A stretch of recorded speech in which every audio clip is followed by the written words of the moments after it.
Jadi persetujuannya itu pada saat pengumuman. Oke, nah kemudian baru di situ masuk. Nah, kemudian lalu yang ketiga, kami menyusun rancangan undang-undang kebudayaan. Jadi RUU kebudayaan itu kita menyiapkan dan di tengah-tengah proses persiapan tugas saya dicukupkan di kementerian.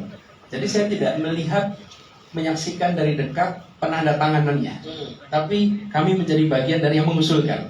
Pengusulannya ada pada saat saya bertugas undang-undang kebudayaan, memajukan kebudayaan waktu itu namanya, yang kita berharap ini menjadi platform untuk perhatian lebih besar di bidang kebudayaan. Lalu kita menyelenggarakan kongres kebudayaan di Bandung pada waktu itu, kalau tidak salah 2015 akhir atau 2016 awal. Nah, kami berpandangan bahwa kegiatan kebudayaan ini harus kita jadikan sebagai sebuah kegiatan yang terpisah dari aktivitas lain. Nah, saya bisa mengerjakannya di DKI. Pada waktu saya masuk di DKI, itu dinasnya namanya Dinas Pariwisata dan Kebudayaan. Ini dua hal yang berbeda. Pariwisata itu adalah sebuah aktivitas komersial, sementara kebudayaan itu bukan aktivitas komersial.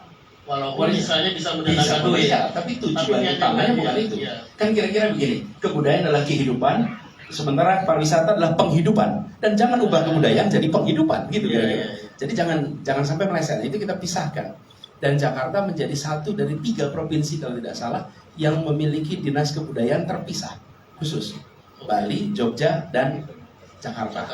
Mungkin kalau ada lagi saya dikoreksi. Tapi pada waktu itu hanya ada 3. Nah, tujuannya supaya dinas kebudayaan ini, atau pada waktu itu Direktorat Jenderal Kebudayaan, dia menjadi tangan negara untuk membangun ekosistem agar pelaku-pelaku seni budaya itu bisa tumbuh kreativitasnya. Jadi peran negara itu membangun ekosistem yang sehat. Ide-ide gagasan bukan dari negara, ide dan gagasan dari para pelaku. Tetapi kita bertanggung jawab membuat ekosistemnya, memberikan insentifnya, dan menempatkan pengeluaran negara di bidang kebudayaan bukan sebagai biaya, tapi sebagai investasi. Karena kemudian nanti hasilnya yang kita dapat itu bukan dalam bentuk pendapatan rupiah, tapi dalam bentuk majunya kebudayaan di Indonesia. Nah, itu yang kita dorong. Termasuk diantaranya adalah pembangunan Taman Ismail Marzuki ini. Tapi nanti kita diskusikan berikutnya. Jadi saya melihat ketika bicara tentang kebudayaan ini, kita harus, negara ini harus memberikan perhatian dan beri ruang yang cukup sehingga aktivitas kebudayaan itu jalan, dan orang-orang yang bertugas di dalamnya adalah orang yang paham tentang kegiatan kebudayaan. Saya dengar itu sedikit soal tim itu, mantan ketua DKC dia bilang zaman Anies, dia nggak pakai mas ya, zaman Anies gila katanya. Kita difasilitasi insentif itu sampai kita nggak bisa, ini untuk apa, kayak gitu loh.